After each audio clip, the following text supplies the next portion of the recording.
So I think as an entrepreneur, if you're one of those that's an upstart and you're really close to the product or the service or idea that you've created, you've got to look for other people around you to help you broaden out. Because it's going to be impossible for you to broaden that out because you're so invested in the idea, the product, or whatever. Now, on LE, on the bigger side of it, and thinking about that, I think it was really just back to the whole, you've got to let things go for them to grow. Welcome to the How to Buy or Sell a Business Successfully podcast. The concepts discussed in this podcast are for informational purposes only.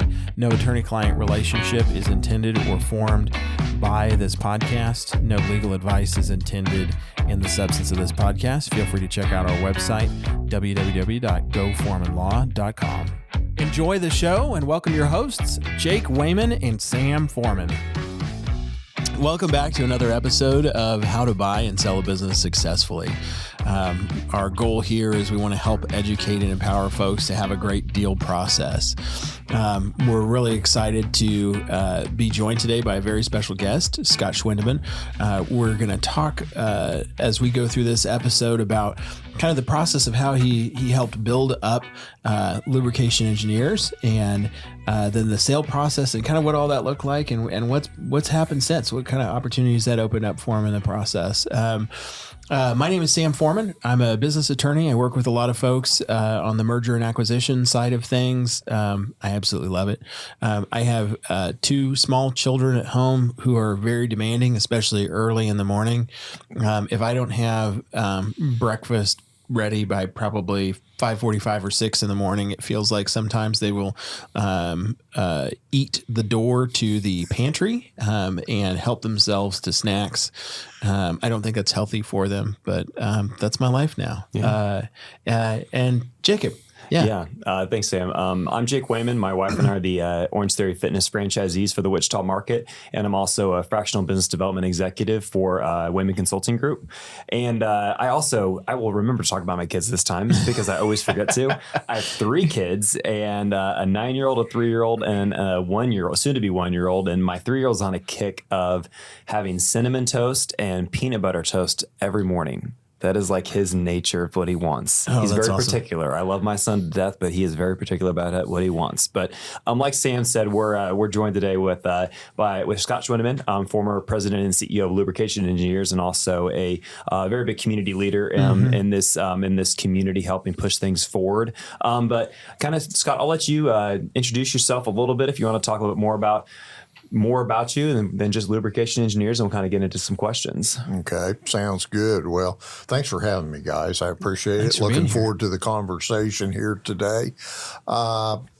As Jacob referred to there, I was the president and CEO of Lubrication Engineers.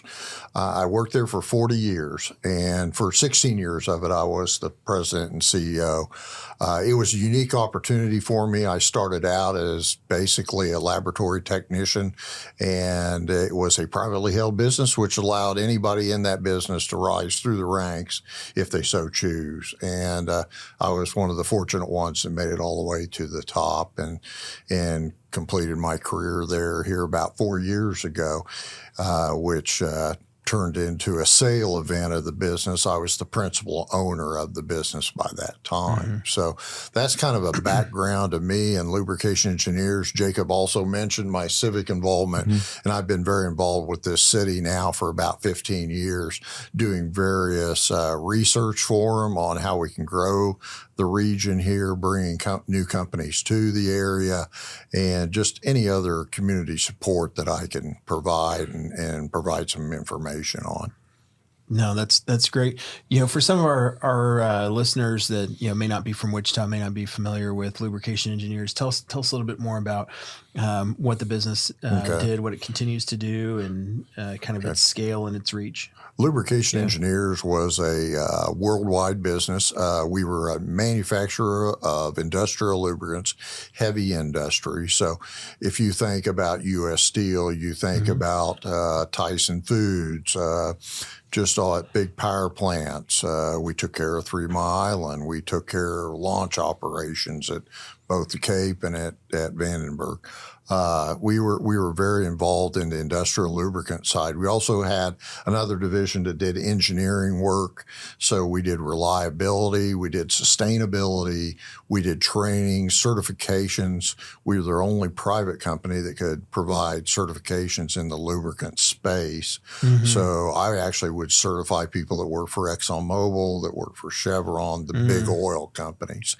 And worldwide, we had about 1,200 employees. Most of those were engineers, and we were providing technical support into about 10,000 different manufacturers worldwide. Wow. That's incredible. So, Yeah. Well, and what you said 40 years. So what prompts you to continue to stay with Lubrication Engineers? I mean, you're talking ExxonMobil, major Fortune 100 companies, but it's still continuing to stick with it for 40 years instead of venturing off to another company or buying your own company. I mean, what was the draw to continue with LEI? I think early on, I recognized the uniqueness of LEI and the fact that you could rise to ownership.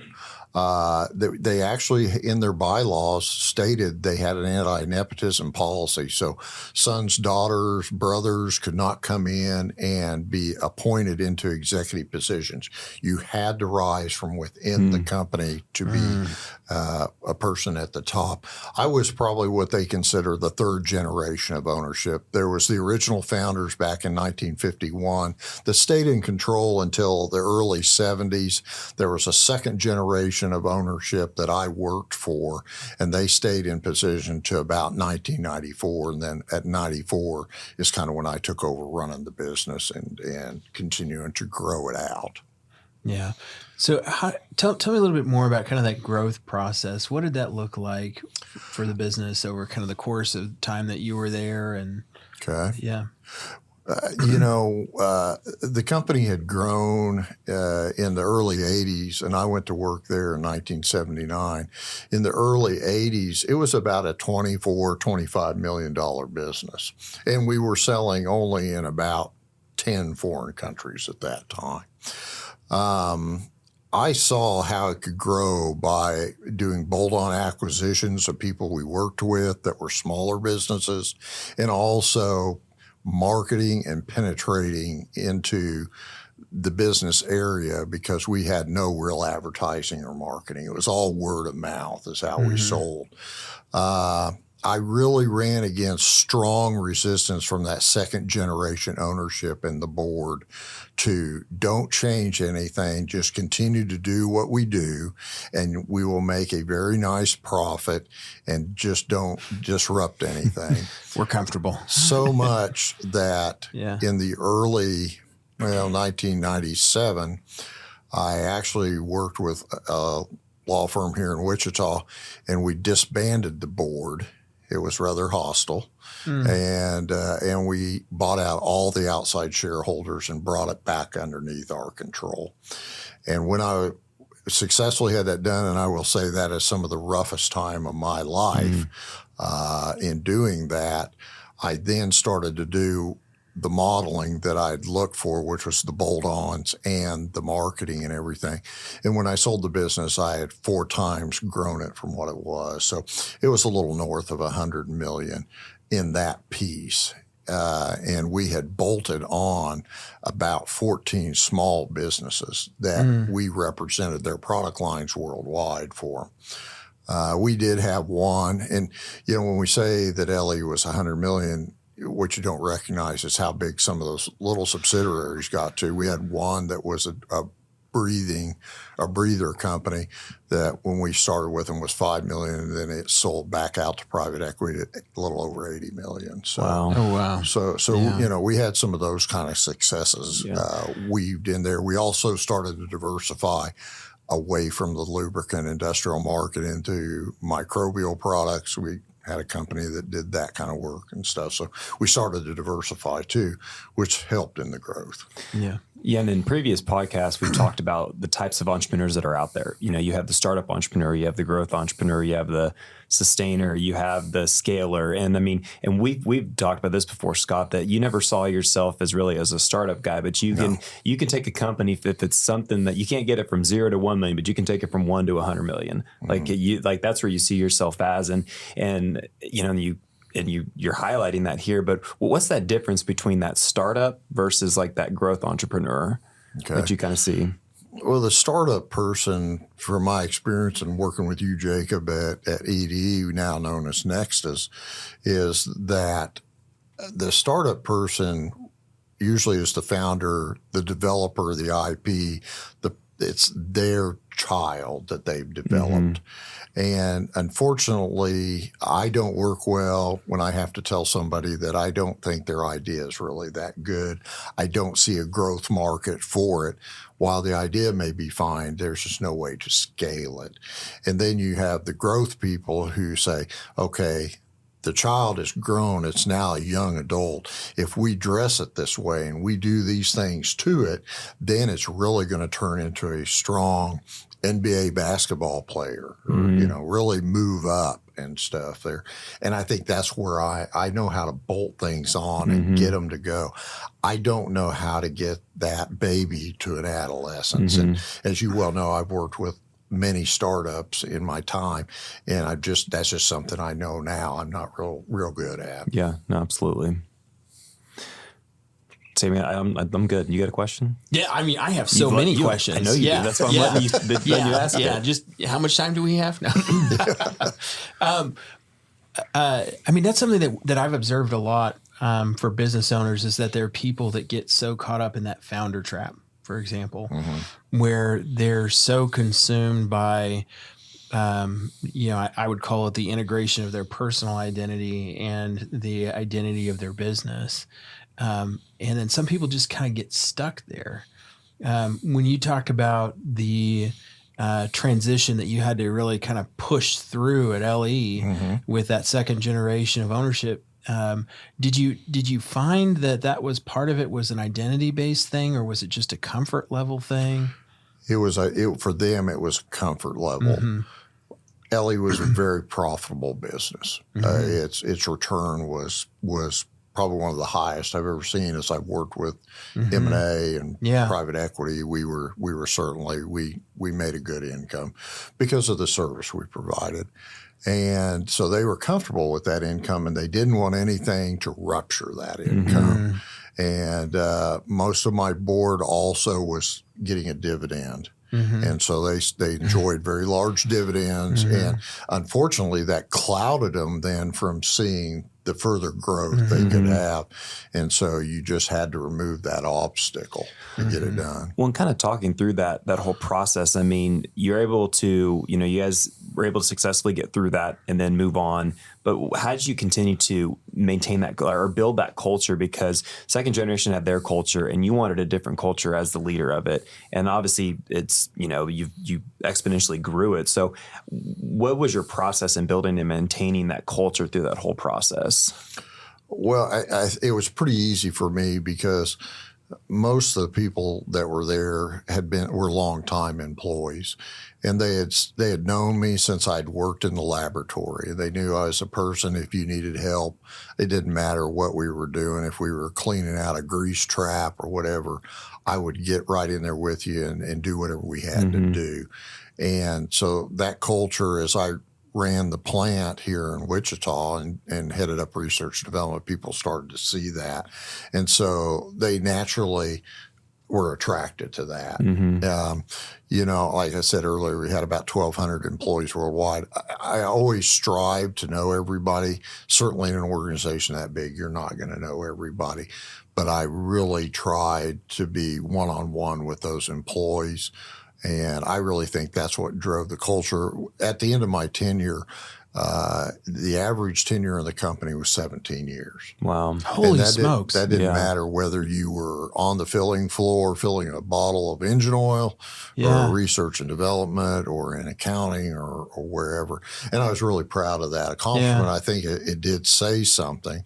The other thing, too, is, as I stated earlier in this, 16 years I was the president and CEO. Really, CEOs should run about 10 years and they need to get out of the way. You start to become very jaded in some of your ideas and you will prevent growth. And so that weighed into some of my decision to go ahead and exit before really my retirement age, was just that I felt like I was starting to stagnate maybe some of the growth that the company could have, and that wasn't right for me to just sit in that position. What was that? I mean, we just talked about how many people get their personal identity tied up in their work identity. And I mean, something I see all the time is people that wait so long with a small business that they lose the ability to build a viable business that somebody has interest in.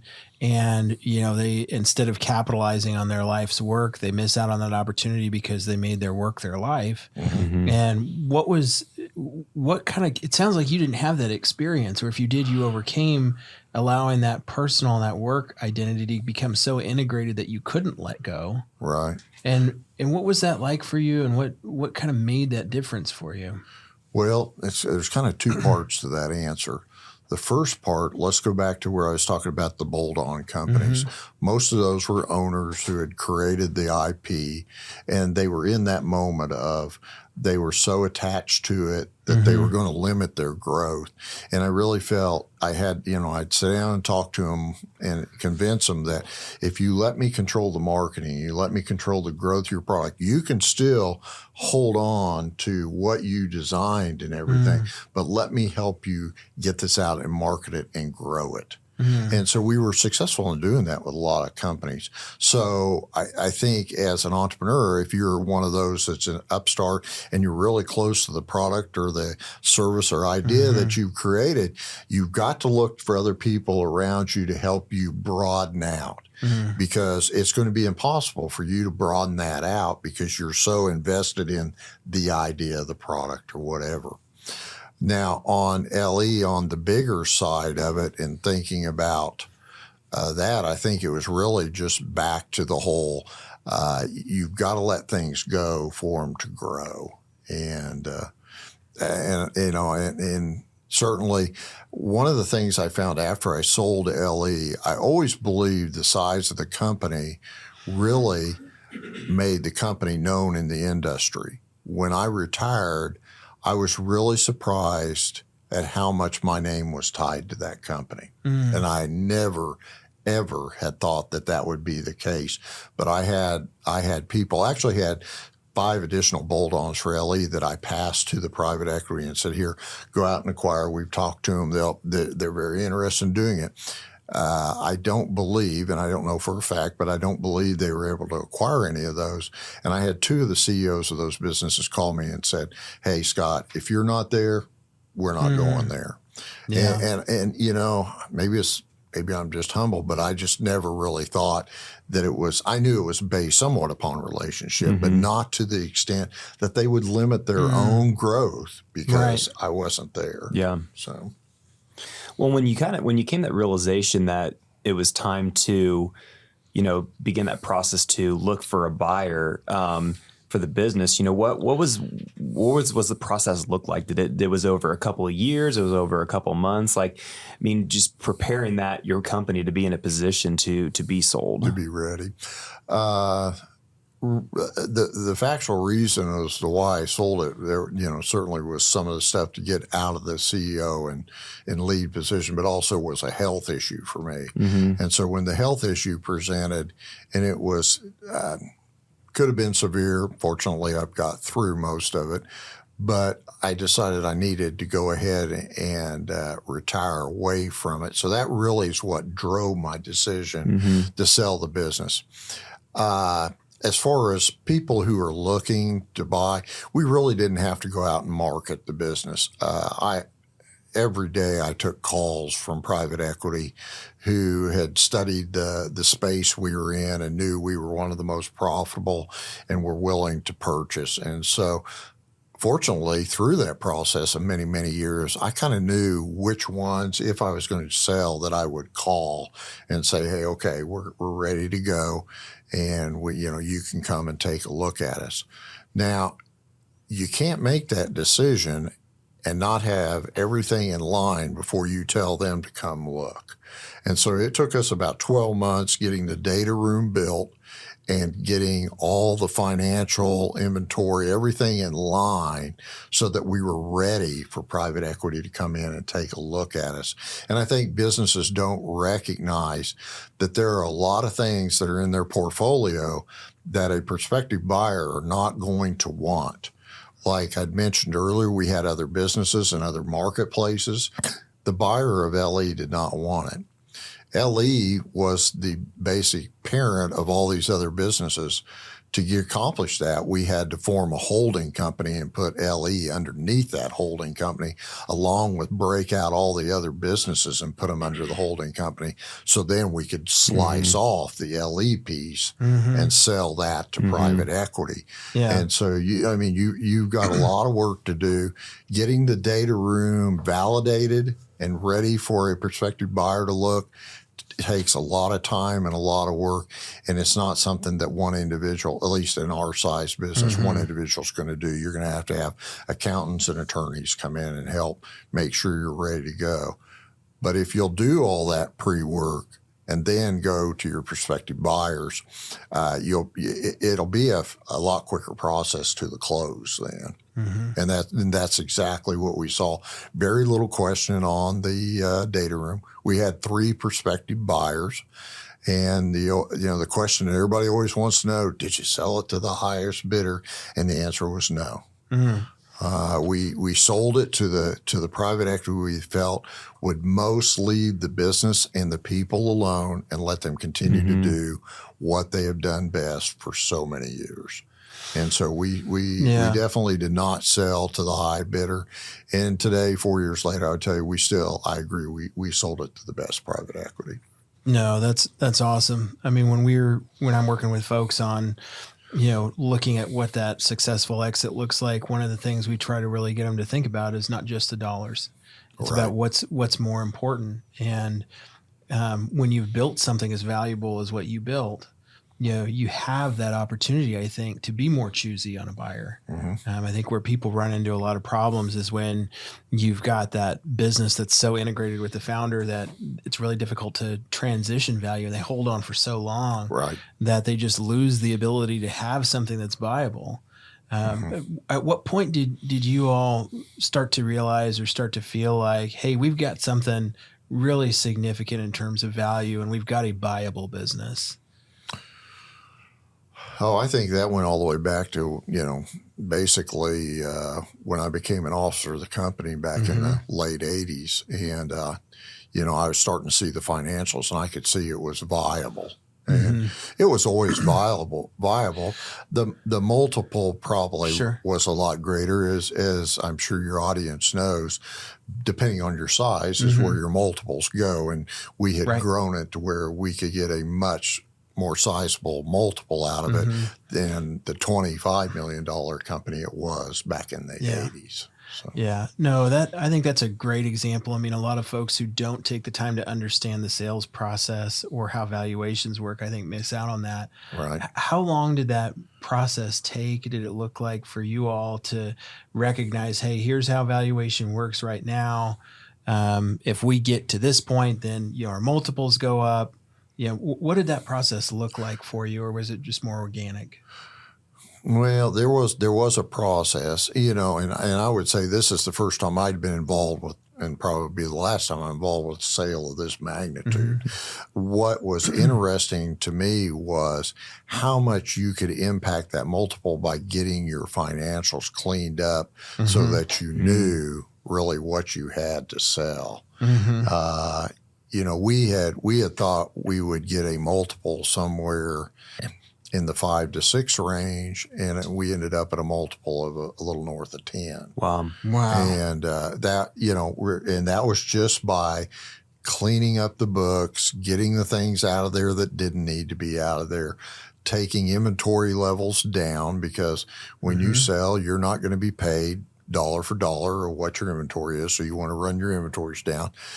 With our company, that would be a 12-month inventory. So we work diligently on not interrupting our customers, but also running all our stores down and being prepared for the new owner, who then would have to repurchase at whatever price they negotiated. So there's just a lot of work that goes into it. Jake and Sam here. Thank you for joining us. If you find this content helpful, please like, subscribe, share it with a friend, and especially leave us a 5-star review on Spotify or iTunes. Really helps us out a lot. Yeah, 1 star, it's on Sam. Yeah, it's definitely on me.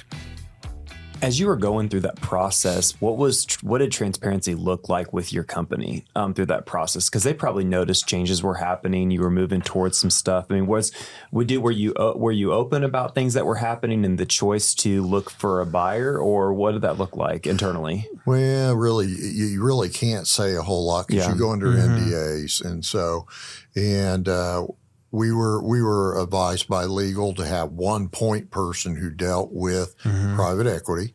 That was not me. So I never talked to them. In this whole process, I spent 1 hour with private equity talking to them. That's the only time I ever talked to them through the whole process of it. And so we didn't really do any transparency until we got right down to it. Yeah. Now, the employees knew that I had a health condition, and they knew that there was going to be a transition that was going to have to occur. Yeah. And we had been building the team for succession. I was always, and I would tell anybody who has a business, make sure you have your backup people. Yeah. And so they knew the succession. They knew that the CEO would take over as the CEO. The CFO would stay there. There were other junior officers and how they would come up. I did all that so that the rank and file employees didn't have any concern. There was continuity with the business going on just because I wasn't there. And probably for the 5 years before the sale, I've been telling them, I'm not going to be like previous ownership that stays till you're 75 or 80 years old. At 65, I will be done. So basically I retired at 60. But they knew I was going to exit. So it wasn't like it was a surprise, a big surprise to them. Now, certainly some of my long-term employees had worked for me for 35, 40 years. It's a shock. Yeah. I mean, it's a change. It's a life-changing thing for them. When you're saying like non-negotiables were, the people, processes, like what other non-negotiables were in there when you were, when going through the process of selling? Well, probably one of the big ones was, I talked about some of the bolt-on opportunities in the private equity. Certainly, they always want to have clawbacks. If they're not able to perform, then they want to come back. And I rejected most clawbacks. I said, look, I'm not going to be here. I can't guarantee you're going to be successful with this. I'm telling you, this is a roadmap, but I don't know if you'll be able to do it or not. And I don't think I should be held accountable if you're not able to execute on the plan that I'm giving you. Yeah. And so a lot of the clawback features, that's probably my biggest pushback was on those types of things where they wanted to, retain certain amounts and stuff. Certainly there were some clawbacks. Any good attorney's going to get some clawbacks, Sam, but we tried to limit those. And I would tell anybody who's selling, don't just roll over on that. Really look at those clawbacks and how do they impact. I've watched friends of mine who have sold their business, and just an example, say they sold for $50 million, in their clawback clauses have lost 10 to 15 million in the first couple of years. Yeah, and you just really have to be careful. Right. Well, it feels like you had a really strong bargaining position to begin with. When you went into that deal process. Is that what it felt like to you? Is Yeah. Well, we were very transparent with the three potential buyers that they were bidding against another, before we then closed and went silent with who we were going to go with. We let them know, don't lowball. If you want this, come in and you give us your best offer because we need to know. And I will tell you, the high bidder was very disappointed that they didn't get it and could not understand how, that they... Why isn't money the number one thing? Yeah, right. That they were multi-millions above the next offer. Why did they not get it? And, honestly, they didn't listen to us. We said, our people are very important to us. We need to see continuity. We need to see that you're going to leave them alone and let them do what they do. Certainly, you're going to want oversight. We don't want to see any of your people being planted as president or vice president. Just let it run. And I will say that the private equity group that did purchase, they've certainly held to that. Yeah. So no, that's terrific. I mean, I think that's a great takeaway for a lot of folks that are listening is when you put yourself in a position to have a really valuable business and you have something that from a buyer's perspective, they can, it has a lot of value. As a seller, you're in a much better position to say, hey, here's what I want, right? And it's not just money, and you can be choosy about that process, and you can prioritize things in a way that is most consistent with what you've created and what matters most to you. And I think from the buyer's perspective, I mean, it's a great reminder that, and I don't want this to sound condescending to anyone unless it's very entertaining, and then please take it however poorly you wish and make sure to leave me good comments in the process, is that you're engaging in a transaction where you're exchanging value. Right. And most people, money is just one way to transfer value. It's not the only thing, though. And if you don't take it, it's very much, I mean, when we work for sellers, we tell them happy buyer, happy wire. But it's yeah, I need that on a t-shirt. But it's very much, it's like you're figuring out what somebody wants. Right. And then you're figuring out the best way you can to deliver that. And people that get stuck thinking, well, it's only money, right? They miss that opportunity to really create value. And from a buyer's perspective, if you're not taking the time to listen and learn, like you're going to miss opportunities to create value with the business you're acquiring. Right. Because it just becomes numbers. You lose sight of the stories that made the numbers possible in the first place. And that, I think, is the biggest missed opportunity. It absolutely is. My life after LEI, I now work with different private equity groups, and they freely admit that they can't listen very well, mainly because they don't have subject experts on their staff. They're looking to buy. They're the financial group. They're the legal group. Right. But they really don't know how to listen to that buyer. So I'll come in and they'll say, we think this is an acquisition we want to make. Will you go talk to them? And I'll talk to the CEOs and the officers, and then I'll come back and I'll give them a report, and I'll say, do you realize this is what's most important to them? Well, we never even, how did you pick that up? Well, it's the difference between somebody who's ran a business and somebody who's just acquiring it for a 5-year growth and then and flip.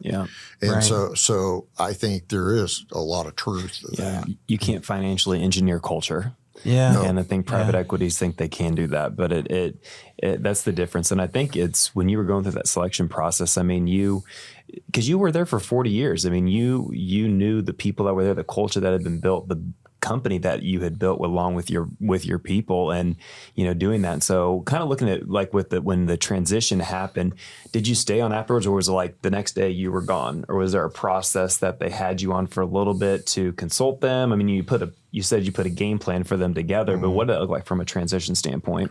From a transition standpoint, day one I was gone, and it's fine, and I understand why. When you've been around a company for 40 years, and I was known for listening, at least I think I was known for listening to my employees and letting them come to a decision. But if they couldn't, then I would drive the stake and say, this is what we're going to do. This is how we're going to do it.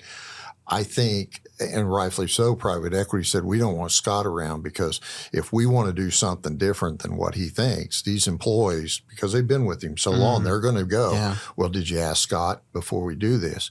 And so I think it was absolutely right. And I agreed with it because my predecessor hung around as an advisor and then chairman of the board. And there was always a question with the employees, well, is Scott really the president of the company or is Joe still running the business? And so maybe we better tell Joe if Scott's going against what Joe wants. And so I'd always said, when I'm done, I will be done. I will exit out because I don't want to have the person coming behind me have to go through that agony that I went through and stuff. So I did exit. It has been interesting talking to private equity who have looked to, since my departure, purchase Lubrication Engineers. To every one of them are just baffled why they didn't retain me as an advisor.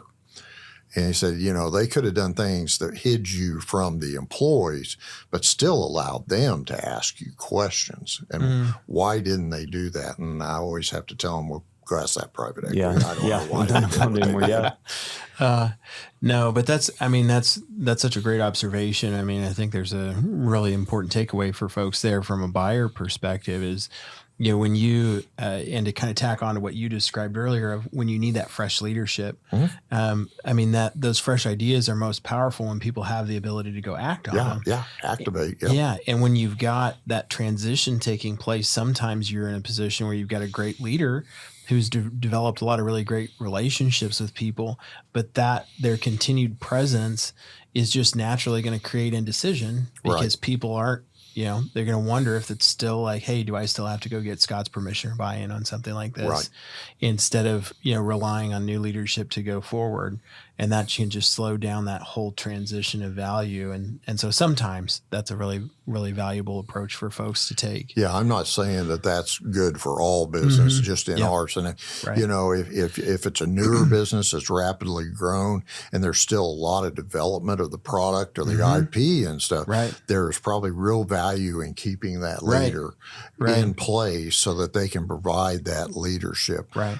I was 40 years. The technology, wouldn't say it was stale, but it was very established. And so there really wasn't much there that they really needed to retain. So, yeah, no, I really liked how you described that because, I mean, at a fundamental level, every deal is an exchange. And your ability to negotiate top value is tied directly to your ability to transfer value to the other side of the table. Right. And whichever side of the table you're on, you've always got to be thinking about how do I transition as much value as possible.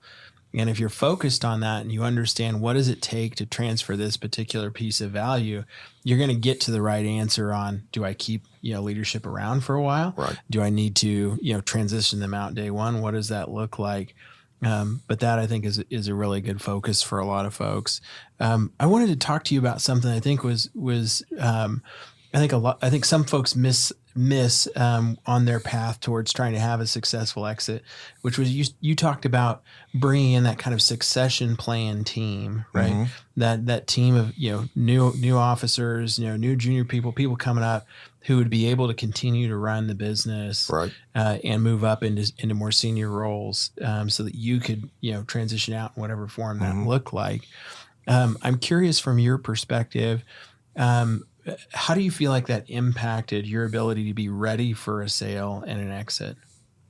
Well, I think it certainly helped us be ready for the sale. It also, by one of the things I did, which I think is unique, 5 years prior to the sale, I had been located in our facility here in Wichita. I actually built a separate facility on the other side of the city and moved there. So I could watch the junior officers from a distance run the business. And could they do it without my daily walking down the hall, having somebody ask me a question about this or that or whatever? I would have told you when I did that transition 5 years prior to the sale that my junior officers were ready to go. They could run the business. I could die tomorrow and it would be fine. And what I found out was I was furthest from the truth. And the ones who I thought were my weakest links became my strongest links. And the ones who I thought were my strongest links became my weakest links. And so I had a head of research and development, vice president of research and development. John was a great chemist, very smart, one of the best in the industry. But I didn't think he had the ability to really drive research because he was so involved with the chemistry. What I found out with John is that he flourished without me being around and really came with some great ideas that he moved forward, and he still works for them and I've seen some of his new product developments are just outstanding. So he really thrived. I had a director of operations, VP of ops, that I thought would just be able to do it. And when I left, without me there for him to validate unusual changes in the plant operation and stuff, it froze him up. He could not make a decision. And his junior staff under him really suffered because he would not make a decision unless he would wait until he would see me, and then he'd have a list of stuff to ask me. And unfortunately with him, he had to exit after 30 some years with the company. Wow. So I'm telling you, I was a failure at that, Sam. I didn't do very good at predicting how those people would do. Sure. But at least we knew, and we were able to get the right people in place for the exit 5 years later. So if, one of the greatest pieces of advice, and I received that from somebody else, another CEO, was if you're thinking about exiting, you need to remove yourself from the moment-to-moment operation and see how your people do. Find out your weaknesses, get those repaired, and then you're really strong in negotiation to go to that private equity or investment bank, whatever you're going to use, and be able to say, look, the team's here, it's solid. I can show you their performance without me being in their data. Yeah. No, I mean, that's critical. I mean, when we're working with folks on understanding what is that value that you have to transition, if so much of the value of your business is tied up in your personal presence, I mean, you've put a cap not only on your business's performance because your team is so reliant on your permission to do things so often, but you've put a cap on the value that you can transition to the other side of the table, because frequently they don't want you around. Right. They want to go build into something else, but if functionally, operationally, leadership wise, et cetera, you are in a position that you have created a piece of value in your business that you can't transition to somebody else, like you're going to reduce your sale price. I mean, that's just inevitable. And if you're on the buy side, you've got to identify that when that's, how the sellers, tied up value, and be ready to negotiate and adapt accordingly, because you got to take on more risk. You've got to make a plan to kind of replace that value and everything else. And, but no, that's really helpful. What do you think would have been different about your sale process if you didn't have that team in place, if they weren't ready? Oh, I think it would dramatically reduce the multiple. Right. How much would have, I don't know. Sure. But as they went through the interview process, because that's part of it when you're selling, the buyer's going to interview all their key management. Yeah. And I'm not sure exactly what stay bonuses they got, but from what I understand, that they were very well taken care of and were very appreciative of that. So it tells me that they wanted to make sure they retained those people, that they saw the value in them. And to me, that I feel good because I was able to transfer my knowledge to them, and then they could represent that and their own value to the buyer. So. No, that's terrific. Well, looking back, not even on the sell of the business, but that can be included, but just in the process of growing LEI, is there anything that you would have done differently? No, not really. I think we executed as well. As I was leaving, we were starting to really move into a whole new marketplace that would have been very difficult for me as the CEO to move into. But because of my exit, they've been able to really grow and flourish in that area. I wished maybe I could have done some things to accelerate that growth into that new market 10 years before my exit, and I could have enjoyed some of the value off of that. But it didn't happen. But no, really, I think the growth and the expansion of the company and everything went as I wanted it to go. There's probably people that worked with me that would say, no, if we'd have done this, we would have been a lot bigger. But I don't know what it is. Yeah. Sure. Yeah. Sure. Is there any advice that you'd give to entrepreneurs that are, looking to grow their business and potentially sell it? I think, the big thing, the entrepreneurs in growing the business or starting a business, surround yourself with other people who can provide you value and information. When it's your idea, you need other insight around you to help you grow. And you have to be willing to take that advice. If you're not willing to take that advice, you will definitely limit the size and growth of your business and the value of your business. So surround yourself with good mentors. I had some great mentors through my life, and I always tell people, don't just look for the good mentors. I learned the most from one gentleman who was the second generation ownership of LE. He taught me more being a bad mentor than any great mentor I had. Because everything he did, I'd put in my notebook of never do this again. Don't do that. Cautionary tales. Yeah, cautionary tales that occurred on a daily basis. So Yeah. Well, and something in a previous conversation is when you guys had the sell of LEI, like your employees were all taken care of through that process. Yes. And, Yes. I think that's something that just really speaks volumes about you and just who you are as a person is like you truly do care about the people that are around you. And I think you did that through many of them were compensated through the sell of the process to be able to, as you exited. So it's more of a good saying, thank you for being with me and helping us grow to this place. Right. No, there was not an employee one who did not receive a check. And and it was a thank you. It was unfortunate when I exited. It was right in the middle of COVID. I mean, right in the middle of COVID. And I wasn't able to personally be in front of the group. I had to do all of my resignation talks by phone. And I hate that. If there's one thing I'd like to change, I would have liked to personally been present to tell them that. My sales force worldwide, I had to do it that way. And you build a lot of it's personal relationships. It goes beyond the business. And so I hated that.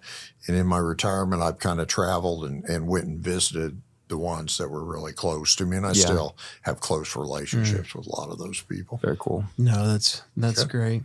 That's great. When you look at, like from a community impact perspective, I mean, when we're working with folks, one of the things that they sometimes think about is like, hey, what happens after the sale to this business?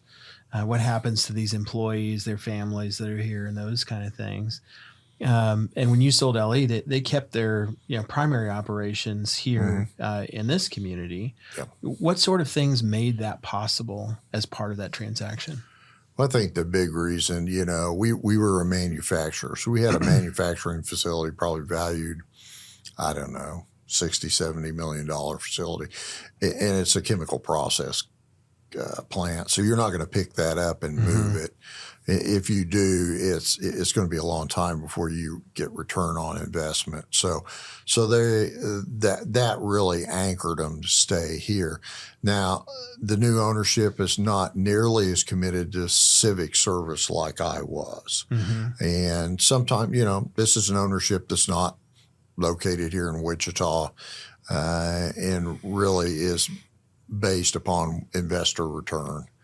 Shareholder return. So I understand that. That's kind of one of the bad parts of private equity. A lot of times they do not invest in their neighborhoods and stuff. They're there for the profit and the return.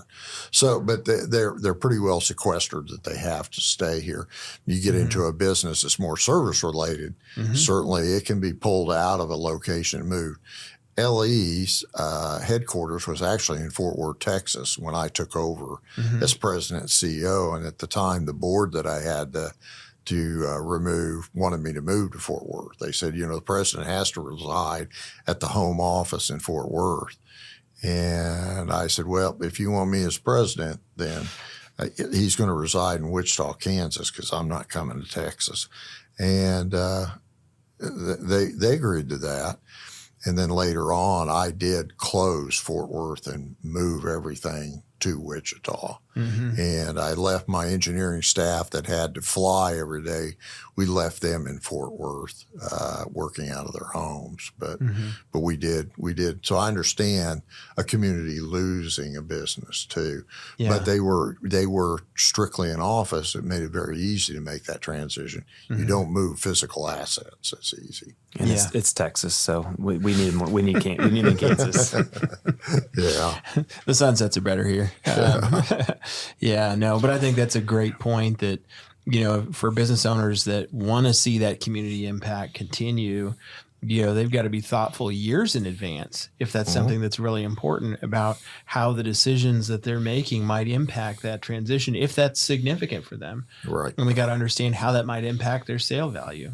Because sometimes you might make those decisions that help keep you tied better to a community long term that might anchor your buyer there. But they may not, some of those decisions may increase or may decrease, the sale value that you might get. But if you have time and you have purpose and you understand what you're doing, then you have options and you have the ability to kind of maximize based on what your priorities are. That folks that wait too long, they're not on purpose with the process. I mean, you will have an exit. That's right. One or another. Some people are going out feet first. Some people are closing their business because they waited too long. And, for folks that build something that really matters, that know what they want, and they really do it on purpose, they have the opportunity to be part of a story like yours. Yeah. And I think that's really significant. I think it's impacted a lot of people in a positive way. And I'm really grateful that you've taken some time to chat with us. Yeah, no problem. Thanks for having me, guys. Yeah, thanks, Scott. Appreciate it. Yeah. Well, thank you everyone for tuning in for another episode. Please tune in next time, same bat channel, same bat time. I don't know. Check us out. You could listen asynchronously because this is 2024 or whenever you're listening to it. But thanks everybody for joining us and have a fabulous day. Thank you for joining us today. For future episodes, please subscribe to the podcast on Apple Podcasts or Spotify. And please check out our website at www.goforemanlaw.com/learning.